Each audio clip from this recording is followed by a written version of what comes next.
الليلة دي أنا عمري ما هنساها.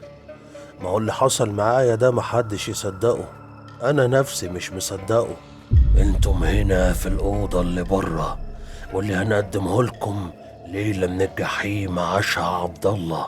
والمطلوب منكم اشتراك يساعدني أخرج من أول أوضة، علشان الأوضة اللي بعدها تعرفوا أنا مين، وتسمعوا حكاياتي بشكل يليق بجثثكم.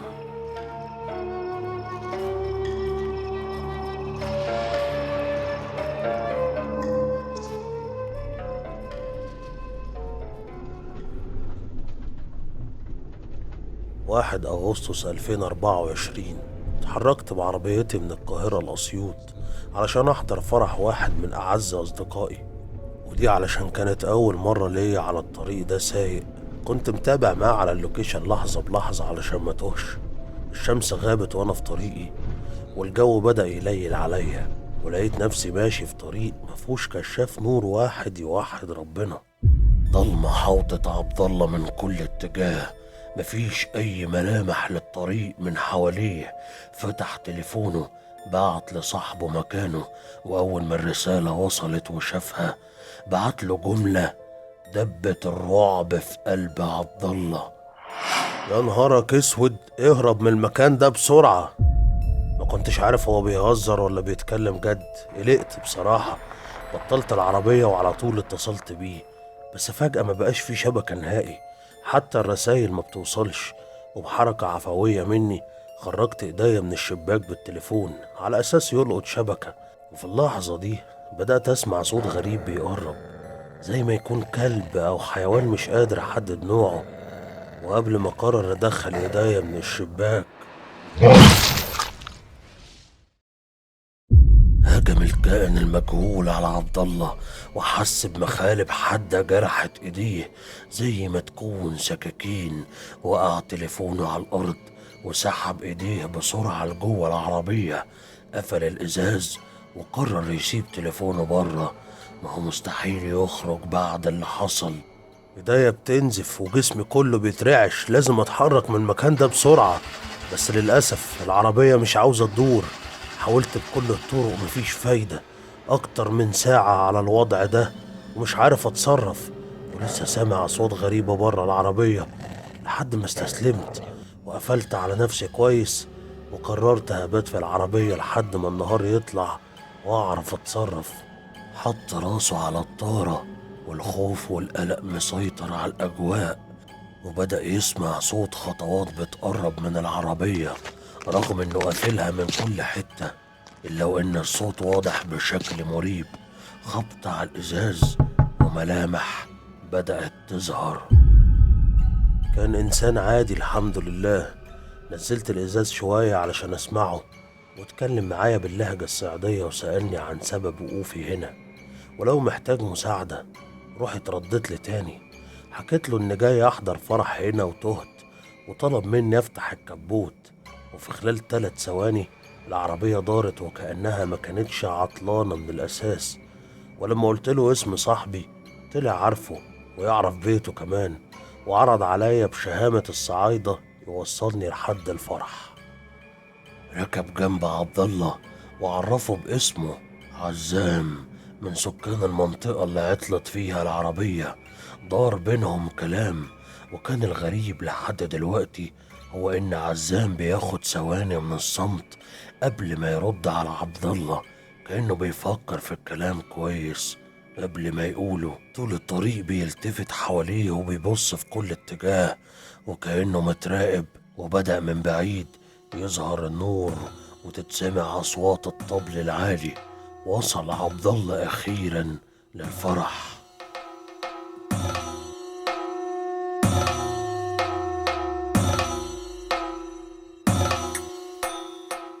بس أصوات العزف اللي شغالة دي في منتهى الغرابة، ما سمعتش زيها قبل كده، ومن غرابتها زادت ضربات قلبي.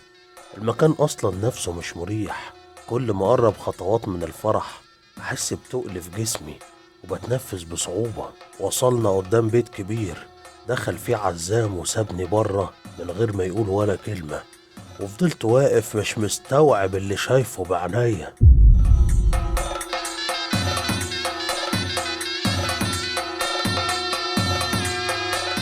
كل المعازيم في الفرح لابسين لبس واحد، حتى ملامحهم تشبه بعضها، نفس شكل عزام كلهم، عددهم كبير وبيرقصوا على ألحان غريبة. وقف عبد الله يدور فيهم على صاحبه، ولكن ملهوش أثر، وطبعا ما كانش فيه أي طريقة يوصل له بيها بعد ما تليفونه وقع منه وسابه ومشي من التوتر. فقرر وقتها يدخل البيت اللي دخله عزام. كان بيت واسع وقديم، كان فاضي مفهوش حد، ولكني سامع صوت نفس المزيكا اللي بره جاي من الدور التاني. طلعت على سلالم من الحجر المرصوص بطريقة عشوائية، وصلت فوق وشفت عزام قاعد وسط ناس عاملين دايرة على الأرض وبيغنوا. عزام بصلي بعينيه اللي كان شكلها مرعب، ما كانتش كده لما قابلته أول مرة. وفجأة قاموا كلهم من على الأرض وبدأوا يرقصوا رقص غريب. بس مش ده المرعب، أنا مش مصدق اللي شايفه بعيني. الهدوم اللي لابسينها وقعت من على جسمهم، وظهر شعر اسود كثيف مغطيهم، ورجول حيوانات. كده اتأكدت إني مش وسط بشر أبدا، ولكن رجليا ثابتة في الأرض من الخوف ومش قادر أتحرك. جسمي كله متجمد، قلبي خلاص هيقف. وأول ما بدأوا يقربوا مني جريت على الباب اللي جيت منه، ولكنه ما بقاش موجود. فضلت أدبدب بإيديا على الحيطة زي المجنون وبصرخ حد ينجدني يا عالم، ولكن مفيش فايدة.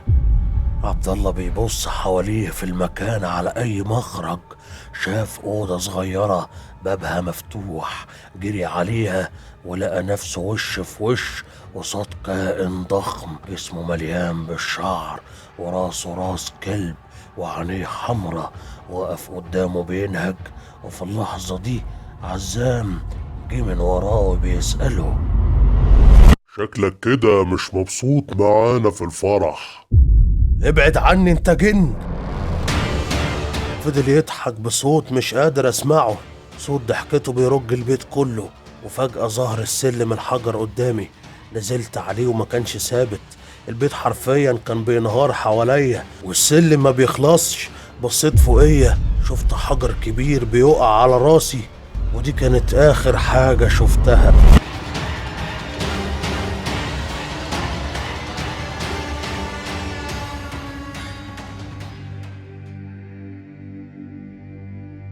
فتح عينيه، شاف الغيوم مدارية الشمس وراها.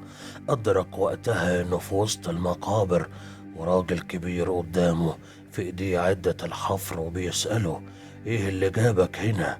حكاله حكايته، والراجل بدأ يضرب كف على كف من اللي سمعه، وبيقول له إن المنطقة اللي كنت فيها دي معروفة بقرية الجن، قرية هجرها البشر من سنين ومحدش بيقدر يقرب منها. وفي اللحظة دي عبد الله شاف صاحبه بيقرب منه وهو بيبكي. مسك تليفوني في ايديه، وصل عندي قاعد على الأرض وعمال يتأسف لي ويقول لي: حقك عليا يا صاحبي، حقك عليا، ملحقتكش. كنت بحاول أهديه وأطمنه عليا إني كويس، بس الغريب إنه مش سامعني ولا كأنه حتى شايفني. بهز فيه ما بيتحركش. بدأت أصرخ وهو مكمل كلامه وبكى. هو إيه اللي بيحصل؟ حسيت إني لسه في نفس الكابوس ما انتهاش. بدأت أتحرك حواليهم زي المجنون. كان في بركة مية على الأرض باين فيها انعكاس صورتي. ببص على شكلي أنا بقيت شبههم ولابس نفس لبسهم. مستحيل مستحيل. واضح إن عبد الله تاه في المكان الغلط، لكن الأكيد إن انتم هنا في الأوضة في المكان الصح. زيارتكم لحد هنا انتهت، والحكايات بينا لسه ما انتهتش، ولحد الزيارة الجاية من كل قلبي بتمنى لكم موتة هادية